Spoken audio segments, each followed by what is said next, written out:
যে প্ৰহ্লাদে এই বিষয়ৰ কথাক লৈ তেওঁ কোনো ধৰণৰ গৰ্ব নাছিলে, লেখ মানুহ চিহ্ন নাছিলে গৰ্বৰ। আপুনি যিমানেই দামী ঘৰ নবনাওক কিয়, যিমানেই দামী অট্টালিকাত নাথাকক কিয়, লগত লৈ যাব পাৰিব? লগত কিবা যাব?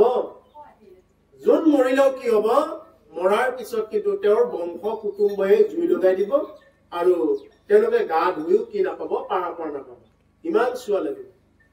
সেইকাৰণে এইখন হল বিষয়ী সংসাৰ। এই বিষয়ী সংসাৰখনত আমি ইয়াত আছো, এইবিলাক হল চব মায়া। গতিকে আমাৰ ইয়াত যিবিলাক নেকি আমি পুত্ৰ ভাৰ্যা স্বামী বুলি আছো, এইবিলাক প্ৰকৃত নহয়। মই অকলে আহিছো, অকলে যাব লাগিব এন জানি আমাৰ প্ৰধান স্বামী হল ঈশ্বৰ কৃষ্ণ। এইবিলাক যিবিলাক স্বামী দেখা পাইছে, এইবিলাক সঁচা স্বামী নহয়। আচল স্বামী হল ঈশ্বৰ কৃষ্ণ স্বামী। এইবিলাক হল মায়া স্বামী, মায়াৰ হে। দ্ৰৌপদীৰ 5 জন স্বামী থকাৰ পিছতো এজন স্বামীও দ্ৰৌপদীক বিপদৰ সময়ত ৰক্ষা কৰিব নোৱাৰিলে। শেষত পিতামহ ভীষ্মই কলে, হে আই, তুমি সেইজন স্বামীকে ভজনা কৰা, তেওঁৱে যদি তোমাক কিবা এটা কৰিব পাৰে। আৰু দ্ৰৌপদীয়ে যেতিয়া নেকি প্ৰভু ৰক্ষা কৰা বুলি দুইখন হাতেদি এনেকে কাপোৰখিনি খামোচা মাৰি ধৰি আছে, নাই দেখা নিদিয়ে। এখন হাতেৰে কৈছে বোলে মধুসূদন মোক ৰক্ষা কৰা, নাই দেখা নিদিয়ে। যেতিয়া নেকি উপায় নাই, দুইখন হাত তুলি দিলে, তেতিয়াহে প্ৰভুৱে আহি ৰক্ষা কৰিলে দ্ৰৌপদী। তাৰমানে কি, সেইকাৰণে আমিও ভকতক দেখাবলে কৃষ্ণ বুলি কলে 2 হাত তুলি দিব লাগে। এখন হাতেৰে এনেকে কৃষ্ণ নহয়, বা মন্দিৰত গলে, নামঘৰত গলে এখন হাতেৰে এনেকুৱা কৃষ্ণ সেইকাৰণে নহয়। এখন হাতেৰে যেতিয়া থাকিব তেতিয়ালৈকে তেওঁ চাৰেণ্ডাৰ হোৱা নাই। যেতিয়া এই যে আৰ্মি বিলাকে বা পুলিচ বিলাকে যদি কোনোবা উগ্ৰপন্থীক ধৰে, উগ্ৰপন্থীজনে যদি এখন যদি মুঠা মাৰি ধৰিবলৈ চাৰেণ্ডাৰ কৰিছো দে বুলি কয়, তেওঁক মানিবনে? নামানে। 2 হাত তুলি একদম চিধা হৈ থাকিব লাগিব, পুৰা 2 হাত তুলি চাৰেণ্ডাৰ, আত্মসমৰ্পণ। কাৰ ওচৰত? এই পুলিচ আৰ্মিৰ ওচৰত আত্মসমৰ্পণ। ঠিক তেনেকুৱাকে আমিও কি কৰিব লাগে? প্ৰভু ভগৱন্তৰ ওচৰত সম্পূৰ্ণ কায় বাক্য মনে, কায় মানে শৰীৰ, বাক্য মানে মই যি কৈ আছো, মন মানে আমাৰ মনটোৱে যিয়ে নেকি আমাক খেলি মেলি লগাই থাকে, কায় বাক্য মনে প্ৰভু ভগৱন্তৰ শ্ৰীচৰণত আমি আত্মসমৰ্পণ কৰিব লাগে। এই আত্মসমৰ্পণৰ ভাৱটো হলে প্ৰভু ভগৱন্তই আমাক কৃপা কৰিব। গতিকে আজি এতিয়া কলে যে প্ৰহ্লাদৰ অকণমানো তেনেকুৱাকে গৰ্ব নাই, কোনো ধৰণৰ একো অহংকাৰ নাই। মহা দুখস্য তাতো মহা হয়, উদবেগ বুদ্ধি নাই, বিষয় সুখত নৈকন্তৰত নকৰা বাঞ্ছা সদায়। আৰু যে এই বিষয় সংসাৰখনৰ পৰা কিবা পাম, কিবা পাব লগা আছে, এইবিলাক বাঞ্ছা নকৰে। এইবিলাক বাঞ্ছাৰ পৰা তেওঁ দূৰত থাকে, আশাও নকৰে। যি পাইছে এইখিনিকে গ্ৰহণ কৰে, ইমান এটা আশাও নকৰে। এই হল ভক্ত প্ৰহ্লাদ। গতিকে আমিও যি পাইছো এইখিনিকে বহুত বুলি গ্ৰহণ কৰিব লাগে। নোপোৱাটো ইমান বিচাৰি থাকিব নালাগে। যি পোৱা নাই, যি নাই নাই, আৰু যিখিনি আছে এইখিনি লৈ সন্তুষ্ট থকাৰ নামেই হল সুখ। তেতিয়াহে আপুনি সুখ বা আপুনি আনন্দ, শান্তি গোটেইবিলাক জীৱনত প্ৰাপ্ত হব। যদি যি পাইছে এইখিনিকে লৈ যদি সন্তোষ থাকিব পৰা নাই, বোলে মোৰ আৰু লাগে। এতিয়া আমাৰ কিছুমানৰ মানে এনেকুৱা চিন্তা, বোলে মোক এইটো নাই, সেইটো নাই। প্ৰভু ভগৱন্তৰ ওচৰত প্ৰাৰ্থনা কৰিব আহি কেৱল নাইটোৰ ওপৰত হৈ থাকে, নাই নাই নাই, এই নাই কৈ থাকে। নাই নাই বুলি কওঁতে নাই হৈ যাব। আমি কি পাইছো? ভগৱানে আমাক কি দিছে? এই যে আমি যে এতিয়া উশাহ নিশাহ লৈ আছো, কথা কৈ থাকিব পাৰিছো, এই নামঘৰত যে বহিব পাইছো মজিয়াত, এই হল আমাৰ কাৰণে পৰম ভাগ্য। এতিয়াও কিছুমান এনেকুৱা মানুহ আছে, আহিম বুলি ভাবিছিলে, আহিব পৰা নাই, বা হস্পিটেলত ৰখি থাকিব লগা হব, বা বিভিন্ন প্ৰকাৰৰ এটা নহয় এটা কাৰণত তেওঁ আহিব নোৱাৰা হৈ থাকিব পাৰে। কিয়? প্ৰভু ভগৱন্তই কৃপা কৰিলেহে আপুনি ইয়াত আহিব পাৰিব। যদি তেওঁৰ কৃপা নাথাকে তেতিয়াও আপুনি ইয়াত আহিব নোৱাৰে, আৰু কৃপা নকৰিলে আহিও শুনিব নোৱাৰে। মনটো বেলেগত গৈ থাকিব, আহিও শুনিব নোৱাৰে। গতিকে সেইকাৰণে আমি কি কৰিব লাগে? যি পাইছো জীৱনত এইখিনিক বহু বুলি গ্ৰহণ কৰিব লাগে।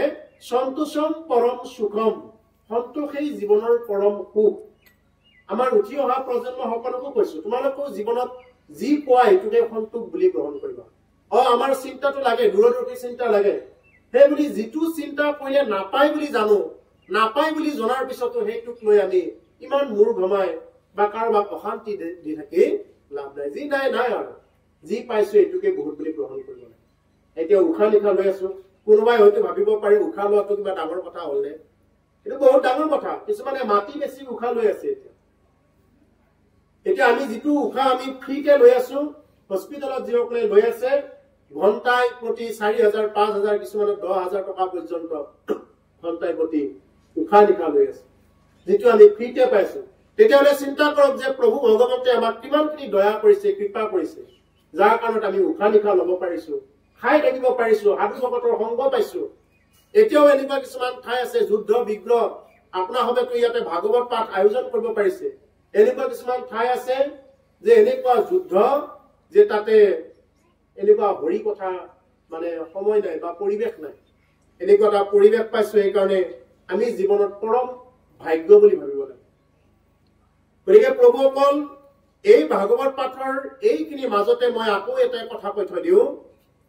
কলি যুগৰ এই আৰম্ভৰ সময়খিনিত যদি কোনোবাই ভক্তি কৰিব নোৱাৰে এইটো হ'ল কলিৰ আৰম্ভণিহে এতিয়াই হাহাকাৰ লাগিছে ভক্তি কৰা এতিয়াই যদি কোনোবা সৰুৱেই হওক ডাঙৰেই হওক তাক লৈ প্ৰশ্ন নাই যদি ভক্তি কৰিব নোৱাৰে এদিন মই আকৌ এদিন আহিম আকৌ এদিন আহি এনেকুৱাকে মানে মানুহৰ জনম পাম আৰু এদিন ভকতি কৰিম দে এইবিলাক চিন্তা বাদ দিয়ক এতিয়া এই সময়খিনিত যদি ভক্তি কৰিব নোৱাৰে কলিৰ শেষৰ বা মাজৰ পিনে বহুত দিগদাৰ আছে এতিয়াই হাহাকাৰ কলিৰ বয়স 4,32,000 বছৰ আজি প্ৰায় 5,000 বছৰহে গৈছে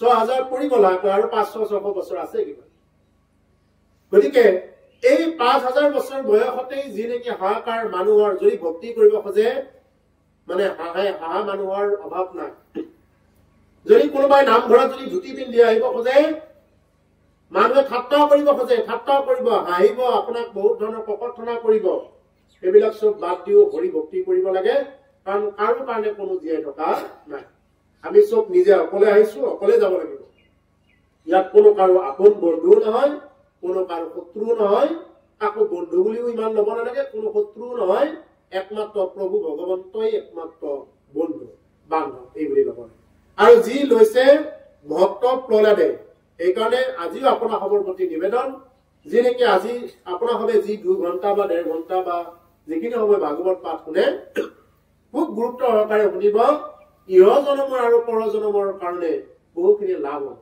বহুখিনি ক্ষেত্ৰত লাভ হয় যদি কৃষ্ণ কথা যদি হৃদয়ৰ পৰা মোৰ বহুত কামত আহিব এই বুলি যদি লয় জীৱনত অসংখ্য কি পাব পুণ্য অৰ্জন কৰিব পাৰিব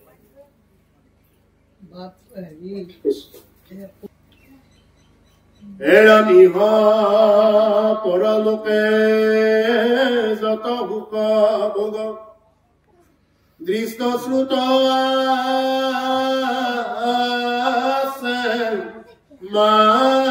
মানে বিশ্ব প্ৰয়োজন পৰিণন্ত তেন দ্বৈতভূত জনে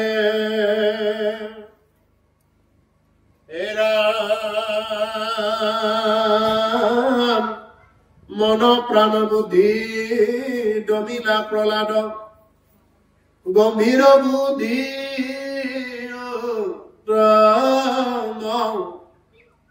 মহান্ত মন পৰমহজ্জন নিষ্কাম ভয় ৰাম ইহ পৰলোকে যত সুখ ভোগ দৃষ্টচ্যুত আছে মানে বিশ্ব প্ৰয়োজন পৰিণত তেন দৈত্যভূত সৰ্বজন কি বুলি কলে ইহলোক আৰু পৰলোকত মানে এই লোকত জীয়াই থাকোতে যিবিলাক নেকি আমি ভোগ ভঞ্জি আছো বা যিবিলাক বস্তু লৈ আছো মোৰ কৰি আছো যি ভাবিব লাগে আমি তাক নাভাবো যি ভাবিব নালাগে তাক মোৰ বুলি লৈ থাকো যাক মোৰ বুলি ল'ব লাগে তাক মোৰ বুলি নলওঁ পৰ বুলি লওঁ আৰু যাক মোৰ বুলি ল'ব লাগে তাক পৰ বুলি লওঁ যাক পৰ বুলি ল'ব লাগে তাক মোৰ বুলি লৈ আছো আমাৰ দুৰ্ভাগ্যৰ কথা হ'ল এইটোৱে আমি যি চিন্তা কৰিব লাগে দিন ৰাতি তাকে চিন্তা নকৰো যি চিন্তা কৰিব নলগা বিষয় এইবিলাক দিনে ৰাতি চিন্তা কৰি থাকো আমাৰ খেলিমেলিটো এইটোহে যিবিলাক বস্তু চিন্তা কৰি পাৰা নোপোৱা তুমি, যিবিলাক বস্তু চিন্তা কৰি কোনো ধৰণৰ কাম নাই, এইবিলাক বস্তু দিন ৰাতি তুমি চিন্তা কৰি থাকা। আৰু যি চিন্তা কৰিব লাগে এইটো দিন ৰাতি চিন্তা নকৰা, যাক ভাবিব লাগে তাক নাভাবা। গতিকে এই হল আমাৰ দুখৰ কাৰণ। সেইকাৰণে কৈছে ইহ পৰলোকে যত সুখ হব, ইহলোক মানে এই লোকত আৰু পৰলোকত আমি যে কিবা স্বৰ্গ কিবা কিবি কৈ থাকো নহয়, এইবিলাক যত সুখেই নাথাকক কিয়, দৃষ্টশ্ৰুত আছে মানে কৰবাৰ পৰা দৃষ্টান্তমূলক বা মানে শুনি থকা কথা বোলে স্বৰ্গ এনেকুৱা সুখ আছে, এইবিলাক কোনো ধৰণৰ সুখক প্ৰহ্লাদে বাঞ্ছা কৰা নাই। কেৱল সাধু সন্তৰ লগত থাকি ভক্তি কৰা। গতিকে আমি ভক্তি কৰিব লাগে প্ৰভু। মৰাৰ পিছত আমি কি পাম, কি দিব, এইবিলাক আশাটো বাদ দিব নালাগে। আমি মাত্ৰ কৰ্ম কৰি যাব লাগে, ফলটো প্ৰভু ভগৱন্তই দিব। এতিয়া কৰ্ম বুলি কওঁতে বহুতৰ মনত প্ৰশ্ন হব পাৰে, আমাৰ বহুতে কয় বোলে কৰ্মই ধৰ্ম। বাকী বাদ দিয়ক, আমাৰ এক্সাম এনেকুৱা মানুহ এতিয়া ওলাইছে যুক্তিবাদী যে কৰ্মই ধৰ্ম। কি কৰ্ম, কৰ্মৰ সংজ্ঞা কি? তেতিয়াহলে তেওঁতো ভাবে বোলে এই যে আমি বাঁহ বেগ কাটি থকা বা এনেকুৱা কিবা কিবি কাম কৰা, অফিচ যোৱা, ভাত খোৱা, এনেকুৱা সদায় গা ধোৱা, এইবিলাকে কৰ্ম। এইবিলাক কৰ্ম বুলি গীতাই কোৱা নাই। গীতাত কৰ্ম 3 প্ৰকাৰৰ বুলি কৈছে। তেওঁ প্ৰশ্ন কৰিলে কিন্তু নোৱাৰিব কৰ্ম কেই প্ৰকাৰৰ আৰু কি কি। কৰ্ম হল 3 প্ৰকাৰৰ। এতিয়া আমাৰ ল'ৰা ছোৱালী বিলাকৰ ক্ষেত্ৰত কৈছো, পঢ়ি থকা ল'ৰা ছোৱালী বিলাকক বহুতে প্ৰশ্ন কৰিব পাৰে, বাবা কৰ্মই ধৰ্ম আৰু বাদ দিয়া আৰু কি ধৰ্ম কৰিবা, এনেকে কব পাৰে। কৰ্ম 3 প্ৰকাৰৰ। তেওঁ সুধিবা যে কৰ্ম কেই প্ৰকাৰৰ, তেওঁতো উত্তৰ দিব নোৱাৰিব, তেতিয়াই থটমত খাব, তোমাৰ পৰা গুচি যাব। এইটো জীৱনৰ কাৰণে বহুত প্ৰয়োজনীয় হব যে কৰ্ম হল 3 প্ৰকাৰৰ, কৰ্ম, অকৰ্ম আৰু বিকৰ্ম। কৰ্ম একমাত্ৰ সেই কৰ্ম যিয়ে নেকি ঈশ্বৰৰ প্ৰাপ্তিৰ অৰ্থে যিয়ে নেকি কাম কৰে, এই হল কৰ্ম। এতিয়া আজি যি আপোনালোকে অনুষ্ঠান কৰিছে এই হল কৰ্ম, ইয়াক কৰ্ম বুলি কয়। বা প্ৰভু ভগৱন্তক স্মৰণ কৰাৰ অৰ্থে যি সময় আপোনালোকে পাৰ কৰিছে এই হল কৰ্ম। আৰু অকৰ্ম কাক বুলি কয়? অকৰ্ম সেইবিলাকে বোলে অকৰ্মী যিবিলাক নেকি আমি কওঁ নহয় বোলে অকৰ্মী দুনিয়াৰ চুৰ কৰি ফুৰে, ডকাইত কৰি ফুৰে, এইবিলাক হল অকৰ্মী। তেওঁলোকে নিজে কোনো ধৰণৰ কৰ্ম নকৰে, তেওঁলোকে কি কৰে, ৰাতি হলে চুৰ কৰিব যাব বা ডকাইত কৰিব যাব বা আনৰ অন্যায় কৰি যিবিলাক লয়, হল অকৰ্ম। আৰু বিকৰ্মী কোনবিলাক? যিবিলাকে শাস্ত্ৰ ভাগৱতৰ কথা নামানি কি কৰি ফুৰে, বেলেগ বেলেগকৈ মত প্ৰকাশ কৰি ফুৰে। বোলে এনেকে যদি কৰিছে চাকিবোৰ যদি পূবে দিছে আমি পশ্চিমে দিম, এনেকুৱা মতৰ যিয়ে সৃষ্টি কৰে। অৰ্থাৎ ভাগৱতে যি পথ দিছে এই পথক নামানি যিয়ে নেকি ইয়াৰ বাহিৰত কাম কৰে, এই হল বিকৰ্মী। শাস্ত্ৰই কৈছে অকৰ্মীৰ প্ৰায়শ্চিত্ত আছে, বিকৰ্মীৰ প্ৰায়শ্চিত্ত নাই। অকৰ্মী চুৰ ডকাইত কৰিছে, ৰাইজৰ আগত তামোল পানে যদি বোলে প্ৰভু অকল মোৰ বৰ ভুল হৈ গল, মই আচলতে এনেকুৱা কৰিব নালাগিছিল, মোৰ ভুল হল, অকৰ্মীজনৰ প্ৰায়শ্চিত্ত আছে। ৰাইজে তেতিয়া কব ঠিক আছে, তুমি সাধাৰণ 100 টকা বা 1000 টকা এটা জৰিমনা দিয়া, ঠিক হৈ যাব, তোমাৰ প্ৰায়শ্চিত্ত আছে, ঈশ্বৰেও ক্ষমা কৰিব। কিন্তু বিকৰ্মীৰ প্ৰায়শ্চিত্ত নাই, যিয়ে নেকি পুথি ভাগৱতৰ কথা বাদ দি নিজাকৈ মত ওলাই যিয়ে নেকি ধৰ্ম প্ৰতিষ্ঠা কৰি ফুৰে, যিকোনো ধৰণৰ কৰ্মবিলাক কৰি ফুৰে, সেই হল বিকৰ্ম। বা এই শাস্ত্ৰ ভাগৱতৰ মতক বাদ দি যিয়ে নেকি কৰ্মই ধৰ্ম বুলি পেলাই মানুহৰ আগত নাজানকৈ প্ৰচাৰ কৰি ফুৰে, একো নাজানে অথচ কিন্তু তেওঁ মানুহক কৈ ফুৰিছে বোলে কৰ্মই ধৰ্ম। আৰু এক্সাম এনেকুৱাকে আহে বোলে অতি ভক্তি ঈশ্বৰৰ লক্ষণ, এনেকুৱাকেও কোৱা এক্সাম আহে, হয় নে? তোমালোকক কয় নে নকয়? কেতিয়াবা স্কুলত কেতিয়াবা তৰ্ক হলে বোলে অতি ভক্তি ঈশ্বৰৰ লক্ষণ দিয়ক, বাদ দিয়ক, এইবিলাক কথা হয় নেকি বাৰু? এইটো কি আমি মানি লব পাৰো নে? তোমালোকক কয় নে নকয়? শুনিছানে নাই? অতি ভক্তি ঈশ্বৰৰ লক্ষণ বুলি কোৱাটো শুনা নাই? এইটো শুনিবা কেতিয়া যে অতি ভক্তি ঈশ্বৰৰ লক্ষণ বুলি এটা কথা আছে নীতি বচন। এতিয়া তাতে যে অতি ভক্তি ঈশ্বৰৰ লক্ষণ মানে কি? চোৰে কি চুৰ কৰে বাৰু? চোৰে কোনবিলাক বস্তু চুৰ কৰে? মানুহৰ ভাল ভাল বস্তুহে চুৰ কৰে।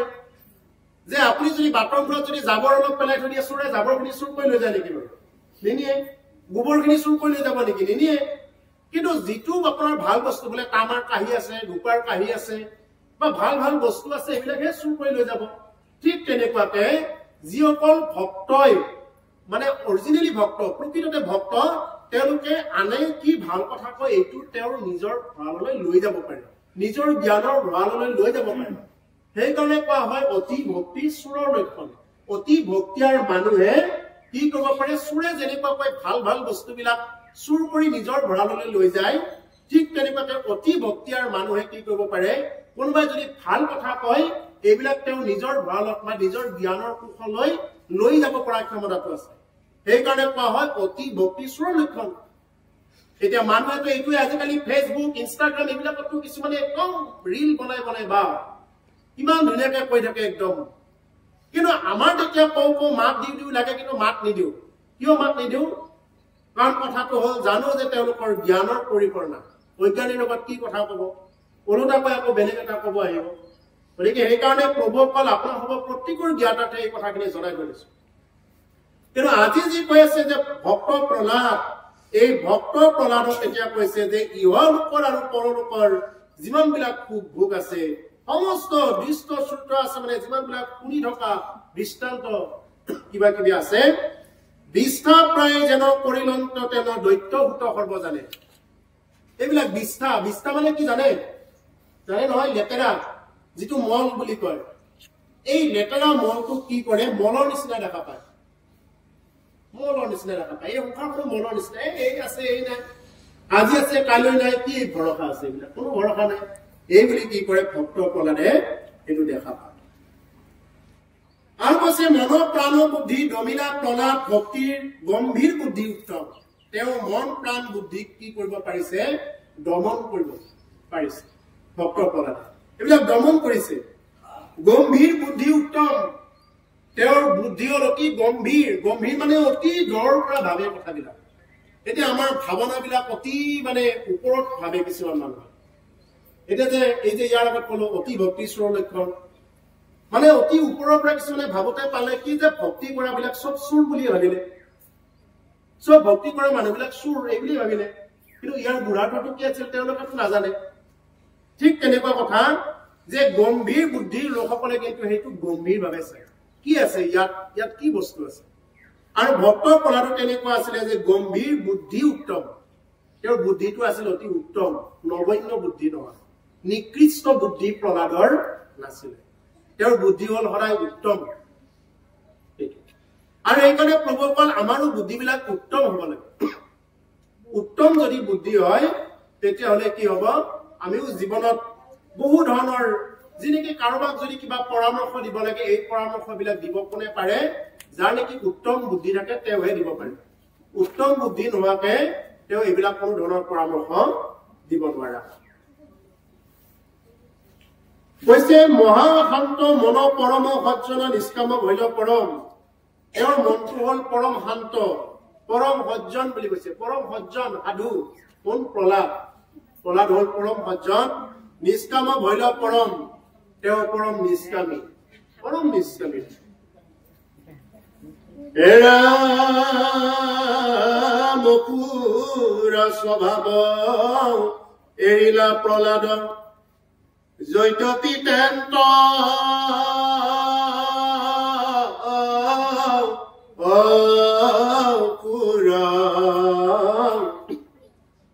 গুণা ধৰ্মভূত গুণয়নভূত আশ্ৰয়তান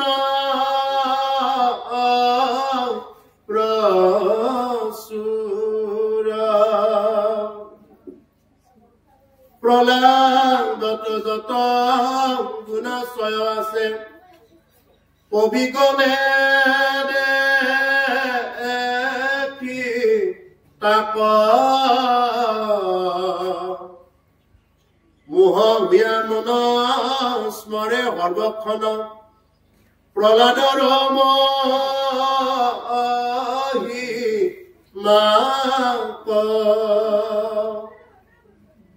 অসুৰ স্বভাৱ এৰিয়া প্ৰহ্লাদ যদ্যপি তেন্ত অসুৰ।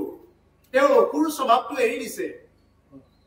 অসুৰ মানে সুতৰ বিপৰীতে যিয়ে চলে সেই হল অসুৰ। সুৰৰ বিপৰীতে যিয়ে চলে বেহুৰা বুলি নকয়নে বাৰু গান গাই থাকিলে যদি সুৰৰ বিপৰীতে যদি বেলেগ এটা সুৰ দি দিয়ে সেইবিলাকক কি বুলি কয় বেহুৰা বুলি কয় বেহুৰ ঠিক তেনেকুৱাকৈ যিয়ে নেকি সুৰৰ বিপৰীতে চলে এই হ'ল অসুৰ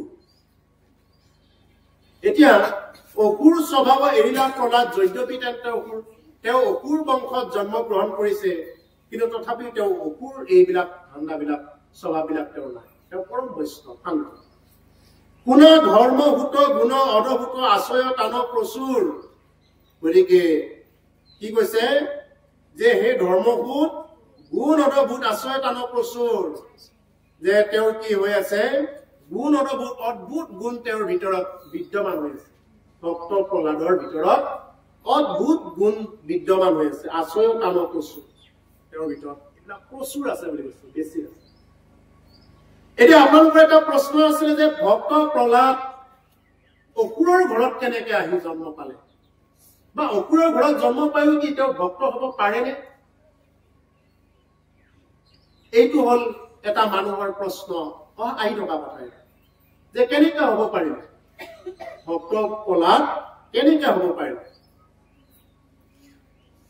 এই হ'ল প্ৰভুসকল এই কাহিনী সম্পৰ্কে জানিব লাগিলে ক'ব লাগিলে বহু দীঘলীয়া কথা কিন্তু থোৰতে ক'ব গ'লে ভক্ত প্ৰহ্লাদৰ জন্মৰ আগত কি হৈছিলে তেওঁলোকৰ যি পিতা হিৰণ্যকশিপু আৰু তেওঁৰ আৰু এজন ভায়েক আছিলে হিৰণ্যক্ষ এজনক বৰা ৰূপ ধৰি মাৰিলে তেতিয়া হিৰণ্যকশিপুৰ ক্ৰোধ আৰু চৰি গ'ল আৰু তেওঁলোক কোন আছিলে আগতে তেওঁলোক আছিলে জয় আৰু বিজয় বৈকুণ্ঠৰ পাৰিকত আছিলে ভক্ত প্ৰহ্লাদৰ দেউতাক আছিল পূৰ্বতে বৈকুণ্ঠৰ পাৰিকত আচলতে বৈকুণ্ঠৰ পৰা খহনীয়া নাই কিন্তু কি হ'ল প্ৰভু ভগৱন্তই লীলা কৰিবৰ কাৰণে লীলা কৰিবৰ হেতু তেওঁলোকক কিবা নহয় কিবা এটা মানে তেওঁ চলনা কৰি আকৌ পুনৰ মৰ্ত্যলৈ পঠাই দিলে তেনেকে জন্ম ল'ব লগা হ'ল হিৰণ্যক্ষ আৰু হিৰণ্যকশিপু এতিয়া হিৰণ্যকশিপু হ'ল প্ৰহ্লাদৰ দেউতাক প্ৰহ্লাদৰ দেউতাকৰ এবাৰ তপস্যা কৰিবৰ কাৰণে ওলাই যাবৰ মন গ'ল বোলে মোৰ ভাইটোক মাৰি পেলালে বৰা ৰূপ ধৰি বিষ্ণুই তেওঁক পৰাস্ত কৰিবৰ কাৰণে মই কি কৰিম মই তপস্যা কৰিম এনেকুৱা তপস্যা কৰিম এই তপস্যাৰ প্ৰভাৱত তেতিয়াহে মই বিষ্ণুক কি কৰিব পাৰিম মই নিষেধ কৰিব পাৰিম এই এনেকুৱা এটা কুটিল ভাৱ লৈ তেওঁ তপস্যা কৰিবৰ কাৰণে ওলাই গ'ল ওলাই যোৱাৰ প্ৰাক মুহূৰ্তত এতিয়া কথা তেওঁৰ এইখিনি সকলোৱে শুনি ল'ব অতি গুৰুত্বপূৰ্ণ কথা বাহিৰা ভাৱনাবিলাক বাঢ়ি দিব দেই সকলোৰে কাৰণে উপযুক্ত কথা তেওঁৰ মাকৰ নাম আছিলে অৰ্থাৎ প্ৰহ্লাদৰ মাকৰ নাম বা হিৰণ্যকশিপুৰ ঘৈণীয়েকৰ নাম আছিলে কয়াধু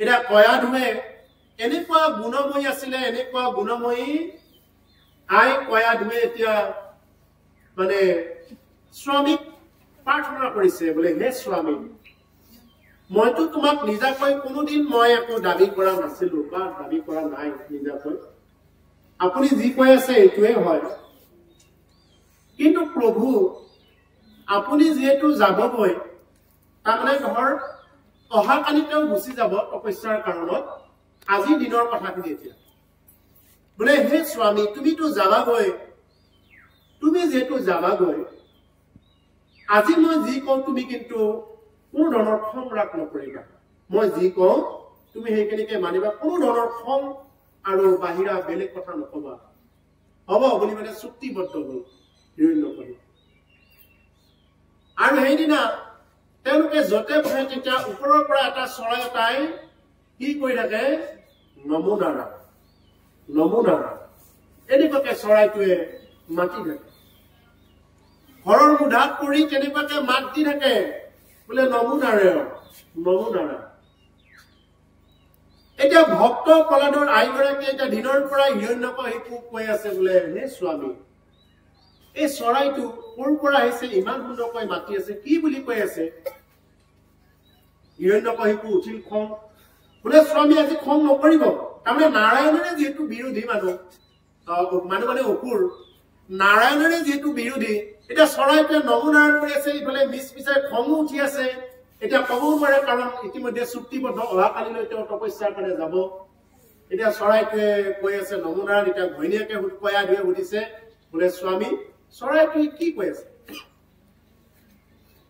হিৰণ্যকশিপুৱে তেতিয়া ক'লে নমনাৰায়ণ এইবুলি কয় নমনাৰায়ণ নহয় স্বামী আজি খং নকৰিব এইবুলি যে আপুনি খং নকৰিব আপুনি চৰাইটোৱে যেনেকে কৈছে তেনেকুৱাকে ক'ব লাগিব নমনাৰায়ণ কৈছে নহয় স্বামী আৰু ভালকে কৈছে এনেকুৱাকে দিনৰ পৰাই স্মৰণ কৰাই তেওঁলোকে কি কৰিছে ৰাতি হৈ গ'ল বহু ৰাতি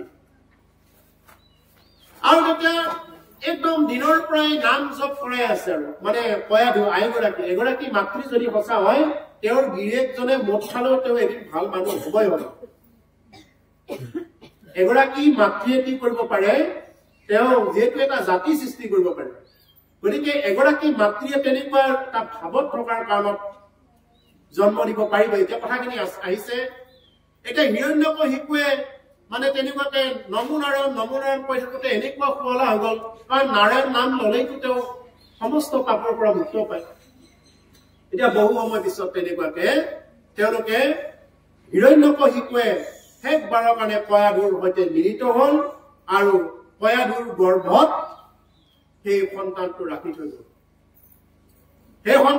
থৈ গ'ল ইতিমধ্যে ইন্দ্ৰজিতৰ মানে ইন্দ্ৰৰ স্বৰ্গৰ ৰজা ইন্দ্ৰৰ বিৰাট ভয় বোলে হিৰণ্যকশিপুৱে দেখোন তপস্যা কৰিবৰ কাৰণে গৈছে এটা হিৰণ্যকশিপুৱে তপস্যা কৰি যদি মোৰ ইন্দ্ৰপুৰীখন লৈ লয় কি হ'ব নাই এই যি নেকি বীৰ্য এৰি থৈ গৈছে কয়াধুৰ গৰ্ভত আজি মই এই কয়াধুকেই মই মাৰি পেলাম এই বুলি হিৰণ্যকশিপুৱে কি কৰিলে মানে হিৰণ্যকশিপু ওলাই যোৱাৰ লগে লগে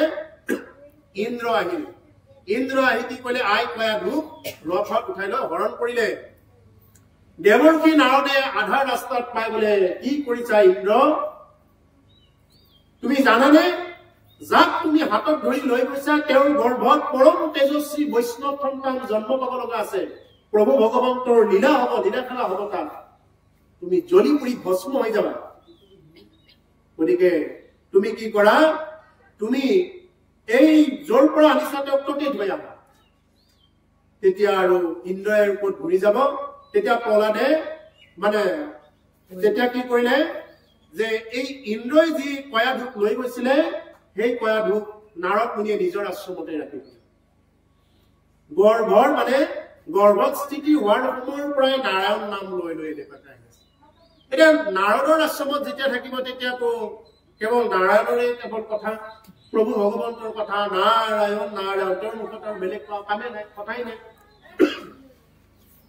কেৱল নাৰায়ণ কথা কওঁতে আই কয়াধুৰ গৰ্ভত থকা সেই সন্তানটিও এদিন ভূমিষ্ঠ হল আৰু ভূমিষ্ঠ হৈ সেই প্ৰহ্লাদ শিশুটোৰ নামে হল প্ৰহ্লাদ বুজি পালে নহয় এতিয়া প্ৰহ্লাদ কেনেকে জন্ম হল সেই শিশুটোৰ নামে হল প্ৰহ্লাদ পৰম তেজস্বী বৈষ্ণৱ প্ৰহ্লাদ যদি ভক্ত প্ৰহ্লাদৰ কথা যদি কোনোবাই যদি শ্ৰৱণ কৰিব পাৰে একান্ত মনে যদি এই প্ৰহ্লাদৰ কথা যদি কোনোবাই একদম ভিতৰৰ নিবৃত কোণৰ পৰা যদি কোনোবাই একান্ত মনে যদি শ্ৰৱণ কৰিব পাৰে ইয়াৰ পৰাই তেওঁ ইহ জন্মৰ আৰু পৰ জন্মৰ যি বিত্ত লাগে এই পৰম বিত্ত তেওঁ লাভ কৰিব পাৰে এই হল ভক্ত প্ৰহ্লাদৰ জন্মৰ কথা ক'ব গ'লে বহুত দীঘল ঘৰতে কোৱা আমাৰ আটাজনে এতিয়া এই ভক্ত প্ৰহ্লাদৰ কথাই এতিয়া ওলাই আছে সেইজন ভক্ত প্ৰহ্লাদৰ এতিয়া চৰিত্ৰ কেনেকুৱা হৈছে এনেকুৱা যে তেওঁ বিষয় সংসাৰ বিলাকক কেৱল নিমিত্ত বুলি ভাবে কাৰণ তেওঁ গৰ্ভতে শুনি আহিছে এতিয়া আমাৰ যুগৰ লগত ৰেজে আছে এতিয়া গৰ্ভত স্থিতি হোৱাৰ সময়ৰ পৰা এই যে ল'ৰা ছোৱালী বিলাকে জন্ম পোৱাৰ লগে লগে যে মোবাইল টিপিব আৰম্ভ কৰে কিয় জানে কাৰণ মাকৰ গৰ্ভত থাকোঁতে মাকে কেৱল মোবাইলটোতে লাগি থাকে মোবাইলটোতে চাই থাকে টিভি চাই থাকে আৰু সেইকাৰণে চাব গৰ্ভৰ পৰা ওলাই একমাহ হলে নাই লগে লগে মোবাইলৰ কথা প্ৰায় জানা হৈয়ে যায় একদম আধা আধি জানা হৈয়ে যায় শিকাবই নালাগে বিশেষকে কিয় জানা হয় জানে এইবিলাক হল মোবাইল খুব গুৰুত্বপূৰ্ণ কথা জন্মৰ গৰ্ভত থকাৰ সময়ত যিকোনো লেতেৰা কথা পাতি থাকিব, লেতেৰা আচৰণ কৰি থাকিব, বেয়া কথা কৈ থাকিব। ল'ৰাটো জন্ম পোৱাৰ পিছত, ছোৱালীগৰাকী জন্ম পোৱাৰ পিছত ক'ৰ পৰা ভাল শিক্ষা পাব, ক'ৰ পৰা ভাল কথা পাব? এতিয়া প্ৰহ্লাদৰো দেউতাক জন্মৰ কথা আছে। প্ৰহ্লাদৰ দেউতাক কেতিয়া জন্ম পাইছিল জানে? গধূলি সময়ত বীৰ্য স্থাপন কৰাৰ কাৰণত প্ৰহ্লাদৰ দেউতাক তেনেকুৱাকে জন্ম পাব লগা হৈছিল, কুকুৰ জন্ম। যিয়ে গধূলিৰ সময়ত সহবাস কৰে, স্বামী স্ত্ৰী গধূলিৰ সময়ত সহবাস কৰি যদি কোনোবাই সন্তান জন্মৰ কাৰণে কামনা কৰে, তেতিয়াহ'লে তেওঁৰ ঘৰত কালপিত জন্মগ্ৰহণ কৰিব। ভাগৱতৰ কথা আৰু বৈজ্ঞানিক ভাৱে এই একেই কথা। সেইকাৰণে ভাগৱত শুনিব লাগে, সৰুৰ পৰা ডাঙৰলৈ সকলোৱে জানিব লাগে। নাজানিলে ক'ৰ পৰা শিকিব এইবিলাক কথা? মানুহে আজিকালি বিয়া হৈছে, বিয়া হ'ব লগাৰ কাৰণে বিয়া হৈ আছে, দেখাক দেখি বিয়া হৈ আছে, কিন্তু বিয়া হোৱাৰ প্ৰকৃত তাৎপৰ্য কি? সেইকাৰণে প্ৰভুসকল, ভাগৱত হ'ল আমাৰ জীৱনৰ এখন দাপোন, আইনা। এই ভাগৱতৰ ওচৰত আহিলে আমাৰ জীৱনত যদি কৰবাত কিবা ভুল হৈ আছে, সেইখিনি শুধৰণি কৰি দিয়ে। সকলোৰে শুনিবৰ কাৰণে একমাত্ৰ উপযুক্ত শাস্ত্ৰ হ'ল কলি যুগৰ বাংময় ৰূপত আছে প্ৰভু ভগৱন্ত, ইয়াত হ'ল ভাগৱত শাস্ত্ৰ। গতিকে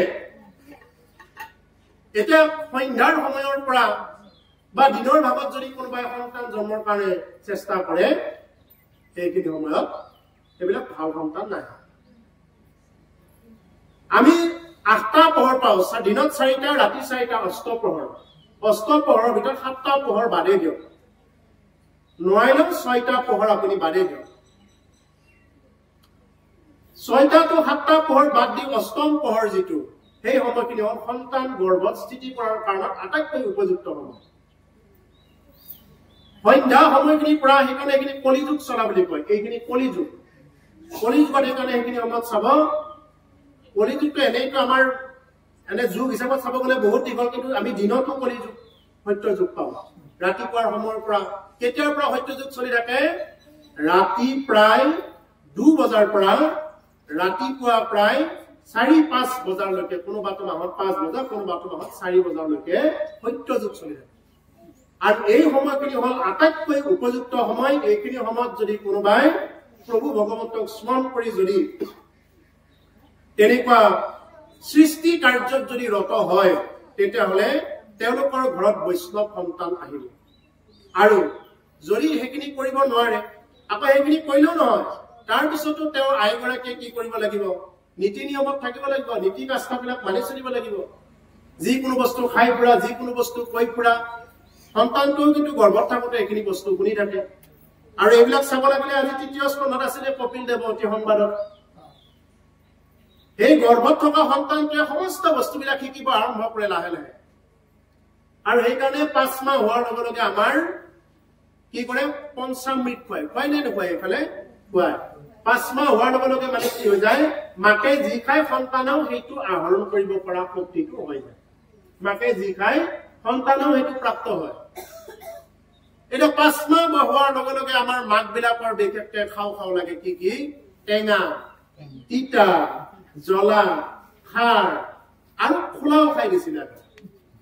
এই যে কলহৰ খোলা, সেইটো আৰু খোলা, এইবিলাকো খাই।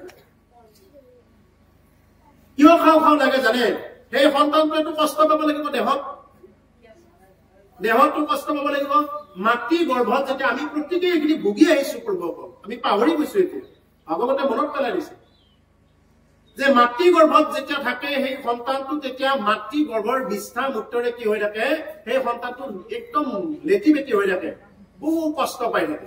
আমিও সেইবিলাক কষ্ট পাই আহিছো। আৰু তেতিয়া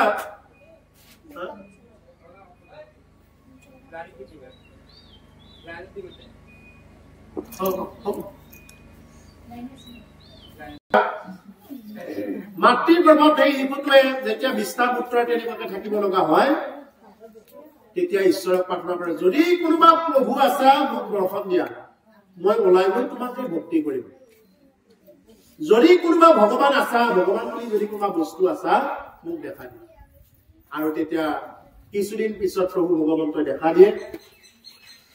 আৰু দেখা দিয়াৰ পিছত প্ৰসূতি বায়ুৰ সহায়ত সেই সন্তানক বাহিৰ কৰি দিয়ে, ভূমিষ্ঠ হৈ যায়। এতিয়া মাতৃৰ গৰ্ভত থকা সময়ত এইখিনি টেঙা তিতা এইবিলাক কিয় খাও খাও লাগিল? সেইখিনি সময়ত এই সন্তানটোৱেও কষ্ট পাব লাগিব। আৰু সি মনতে ভাবে ৰম এটি মোক কেনেকুৱা টেঙা খাই এনেকুৱা জ্বালা দিছা এনেই কুমলীয়া চাল তাতে জ্বলা খাই দিওঁতে সন্তানটো আৰু পুৰি যায় স্কিনখন আৰু পুৰি যায় সেইকাৰণে গৰ্ভৱতী মাতৃসকলে সাৱধান এইবিলাক খাব নালাগে নহলে সেই সন্তানে আকৌ কিন্তু ভূমিষ্ঠ হয় সিও কিন্তু কি কৰি দিব এই জ্বালাটো দি দিব ওলাই গাড়ী মোবাইল লাগে বুলি যে বেৰা চেৰা ভাঙি দিয়া সন্তানবিলাক যে জন্ম পায় গাড়ী লাগে বুলি ক'লে যে ভাঙি দিয়ে বেৰা কোবাই পেলাই যে ভাঙি দিয়ে মাক দেউতাকক এইবিলাক যে জন্ম পায় এইবিলাক সেইকাৰণে জন্ম পায় আৰু জন্ম দিব জানা নাই এটা ভাগৱত ভাগ ইয়াতে আছে আমি ঢাকনখন দি থৈ দিলে নহ'ব নহয় ইয়াৰ পৰা আমি জ্ঞানটো ল'ব লাগিব তেতিয়াই হ'ব ভাগৱতে আমাক গোটেইবিলাক বস্তু দি থৈ দিছে এনেকুৱা বস্তু দি থৈ দিছে কিন্তু আমাৰ ল'বৰ কাৰণে সময় নাই এতিয়া কোনোবা এজন এমএলএ আহি যদি অকণমান সূতা ইয়াতে ভগাই থাকে এইখিনি কিন্তু সূতাখিনি দিয়াৰ কাৰণে ইয়াতে ঠাই দিব নোৱাৰিলে মানুহক কিন্তু যিটো জীৱনৰ মূল্য বস্তু এইটো বস্তু লোৱাৰ কাৰণে এতিয়া মানুহে বা কেইজন আছে কোনো নাই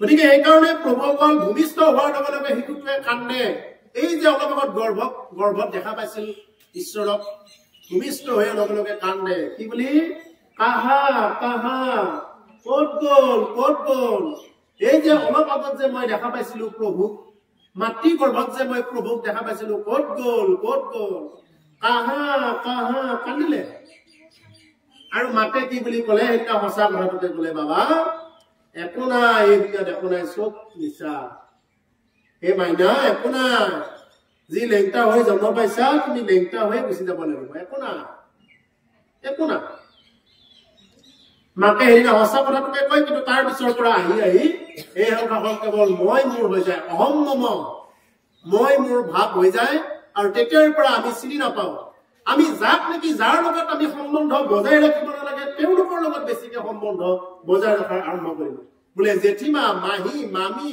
খুৰী দাদা ভতিজা এইবিলাকৰ লগত সম্বন্ধ ৰাখি থাকো কিন্তু সম্বন্ধ ৰাখিব লাগে ঈশ্বৰৰ লগত আৰে যি ঈশ্বৰক তুমি গৰ্ভতেই তুমি কথা দি আহিছা আৰু এইটো যদি কথা নাৰাখে তেতিয়াহ'লে শাস্ত্ৰই কৈছে কপিল দেৱতী সংবাদত কৈছে আই পুনৰূপী জনমম পুনৰূপী মৰণম পুনৰূপী জননী যথৰে শয়নম পুনৰবাৰ জনম মৰণৰ পাক চক্ৰত পুনৰবাৰ জননীৰ যথৰাগ্নিত প্ৰৱেশ কৰিবলগীয়া হ'ব যদি কোনোবাই ভক্তি নকৰে আকৌ জনম এতিয়া মানুহৰ জনম পাইছো এনেকুৱা নহয় যে মানুহে হ'ব এনেকুৱা নহয় ইয়াৰ পিছত আকৌ একদম 84 লক্ষ জনীৰ ভিতৰত কেতিয়াবা সাপ হ'ব কেতিয়াবা বাঘ হ'ব কুকুৰ হ'ব গৰু হ'ব গাহৰি হ'ব বিভিন্ন প্ৰকাৰৰ একদম পিপৰাৰ পৰা আদি কৰি যিমান বিলাক আছে উৰণ বুৰণ গজন ভ্ৰমণ প্ৰত্যেকটো বস্তু কি হৈ যাব জন্ম গতিকে সেইকাৰণে সিমানখিনিৰ পৰা আহি এনেকুৱাকে ভক্তি কৰাটো কি হৈ যাব আকৌ যে এদিন পিছত আহিম এনেকুৱাকে আকৌ কৰিম নহয় যি সময় আছে আপোনাৰ হাতত আপুনি যিয়েই নহওক সেইখিনি সময়ৰ পৰা ভক্তি কৰিব চেষ্টা কৰিব লাগিব আৰু বিশেষকৈ আমাৰ উঠি অহা ল'ৰা ছোৱালীবিলাকক ভক্তি দিশত আগুৱাই লৈ নাযায় মাক দেউতাকে ল'ৰা ছোৱালীক সাঁতোৰবিদ কৰাব খোজে তেওঁ আৰ্টত পাৰ্গত কৰাব খোজে গানত পাৰ্গত কৰাব খোজে চবফালে বিশাৰদ কৰাব খোজে পঢ়াটো একদম ষ্টেণ্ড কৰাব খোজে কিন্তু ভক্তিৰ ক্ষেত্ৰত কিয় দিব নোখোজে যিটো বস্তু আচল সেইকাৰণে মই বাৰ কৈ আছো যি আচলটোৰ ওচৰত আমি নিদিওঁ নকলিৰ ওচৰত দি ৰাখো এইখিনি কি কৰিব সেইখিনি লৈ আমি বিষয়ী জগতখনতহে চলিব পাৰিব মৃত্যুৰ পিছত কি হ'ব তেওঁক যদি চিনাই থৈ নগ'ল তেতিয়াহ'লে দায়িত্ব কাৰ হ'ব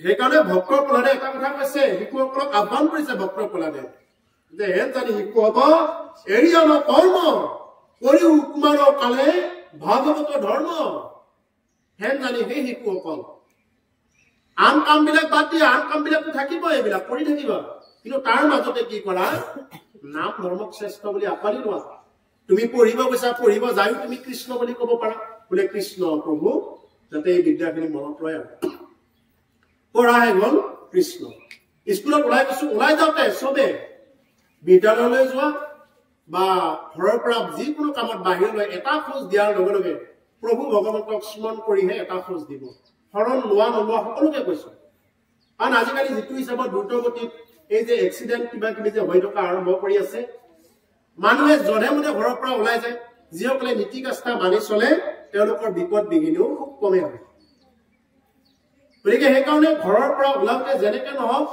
একদম পাহৰিব নালাগে যে হে প্ৰভু যে বা গুৰুৱে যি মন্ত্ৰ শিকাইছে সেই মন্ত্ৰ উচ্চাৰণ কৰি নহলে একো মন্ত্ৰ নাপালে বোলে কৃষ্ণ ৰাম এই বুলি কৈ হলেও একদম আপোনালোকে ভক্ত প্ৰহ্লাদক স্মৰণ কৰিও যদি ঘৰৰ পৰা ওলাই যায় তথাপিও আপোনালোকৰ বহুতখিনি মানে বিঘ্নিৰ পৰা ৰক্ষা পাব।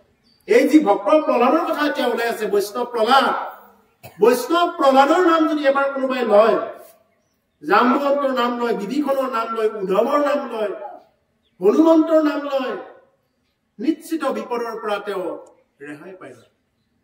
সেইকাৰণে প্ৰভুসকল সৰু আবাল বৃদ্ধ বনিতা সকলোকে কৈছো যে কেৱল প্ৰতিটো সময়ত যাওঁতে যাতে আমি কৃষ্ণ নাম ৰাম নাম লৈ যাব পাৰো, খাওঁতে শুওঁতে উঠোতে বহুতে প্ৰতিটো সময়ত যেনেদৰে আজি প্ৰহ্লাদে কৰি আছে এইবিলাক কথা এইখিনি গুৰুত্ব দিব লাগে। সেইকাৰণে আপোনালোকক এই সৃষ্টি কাৰ্যৰ কথাখিনি অকণমানহে জনোৱা হ'ল। ইয়াৰ বাহিৰতো আৰু বহু কথাই আছে, এইবিলাক কথা উপযুক্ত গুৰুজনৰ পৰা শিকি লওক। কৃষ্ণ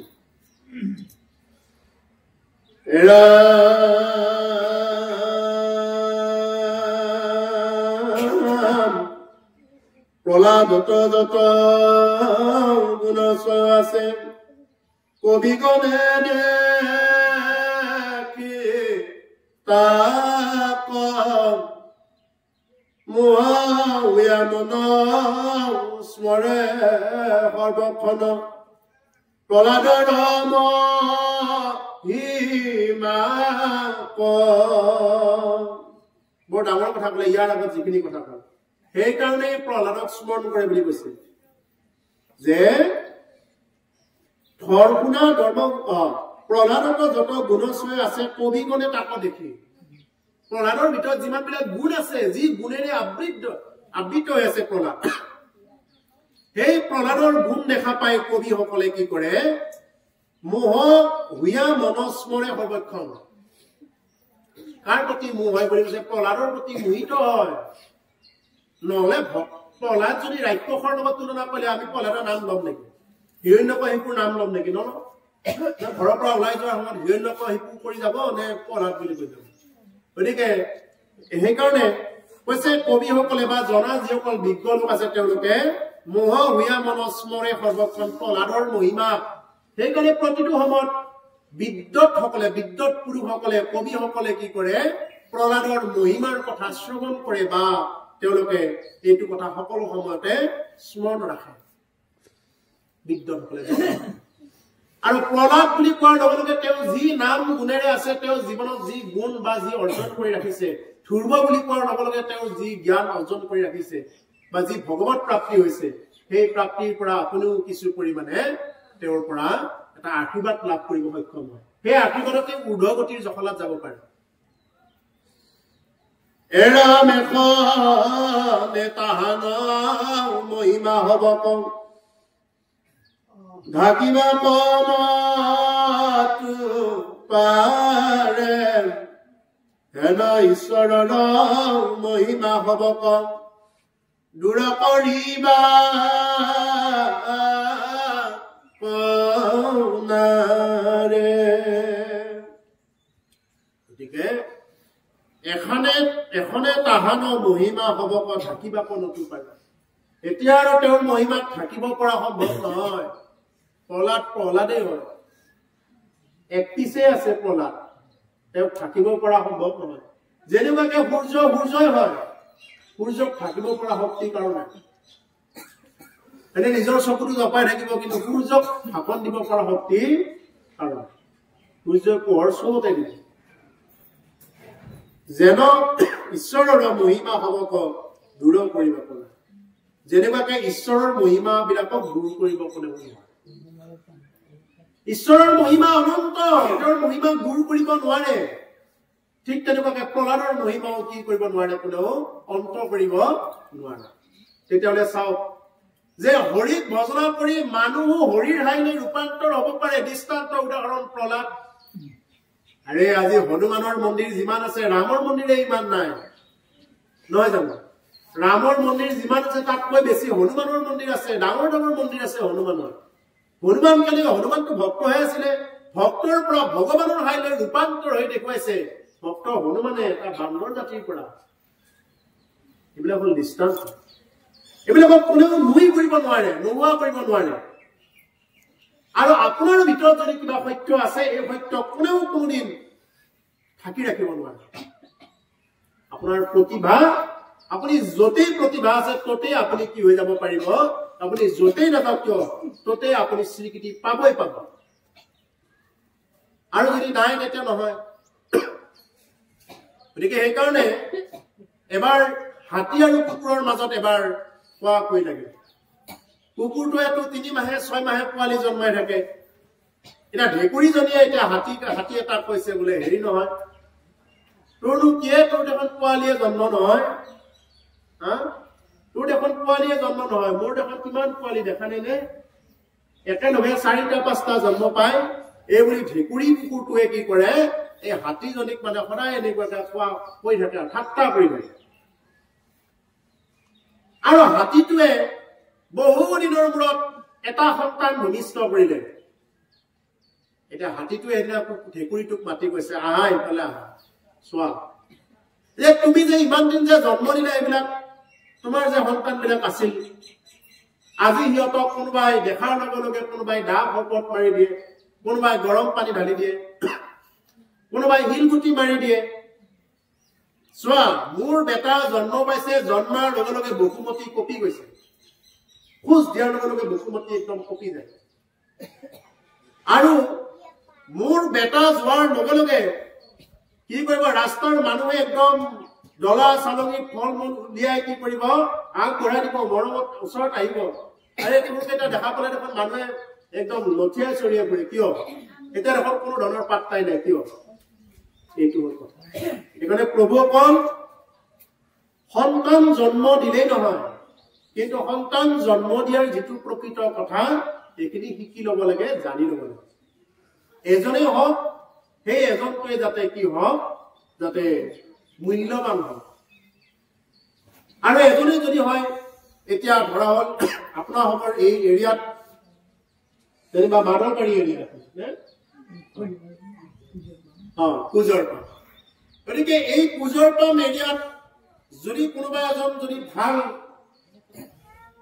একদম ৰিষ্টেট কৰিলে বা ভাল ৰিজাল্ট কৰিলে, তেতিয়া একদম আপোনালোকৰ পৰা আঁতৰতো যিসকল আলহী কুটুম্ব আছে তেওঁলোকে কি বুলি ক'ব, নাই আমি চিনি পাওঁ, আমাৰ গাঁৱৰে হয়। ইয়াৰ পৰা যদি কোনোবা গুৱাহাটীত গৈ আছে বা ক'ৰবাত আছে, আমাৰ গাঁৱৰে হয়। অসমৰ ভিতৰত যে প্ৰথম পালে বা দ্বিতীয় পালে পৰীক্ষা দি, এইটো আমাৰ গাঁৱৰে হয়, কুজৰপামৰে হয়, মই সেইখন গাঁৱৰ পৰাই অহা বুলি পৰিচয় দিব। দিবনে নিদিয়ে? দিব। আকৌ যদি ডকাইত কৰি ধৰা পৰে, দিবনে পৰিচয়টো? নিজৰ মাক দেউতাকেও পৰিচয় নিদিব, বোলে এটা সুধিছে যেতিয়া হয় বুলি কৈছো, আনে তাক মাৰি পেলালেও আপত্তি নাই বুলি। এনেকুৱা বহুতকে কয় বাতৰিত, বোলে তাক মাৰি পেলালেও আপত্তি নাই, আৰু আপোনালোকে যি কৰে কৰক। আৰু বাকী আলহীয়েতো কেতিয়াও পৰিচয় নিদিয়ে, আমাৰ ঘৰৰ বুলি নকয় আৰু এনেকুৱা কথা। গতিকে সেইকাৰণে আমি তেনেকুৱা প্ৰহ্লাদৰ নিচিনা এগৰাকী উপযুক্ত সন্তান পাবৰ কাৰণে কি কৰিব লাগে, তেওঁ কয়া ধুৱে আইগৰাকীয়ে যি নেকি পদক্ষেপ ললে, সেই পদক্ষেপ মতে আগবাঢ়িব। সেইকাৰণে কৈছে যে তেওঁৰ মহিমা কেতিয়াও কোনেও ঢাকিব নোৱাৰে বুলি ক'লে। সেই ক্ষেত্ৰত এতিয়া প্ৰহ্লাদক আজি কোনেও ঢাকিব নোৱাৰে। প্ৰহ্লাদ কি হৈ গ'ল?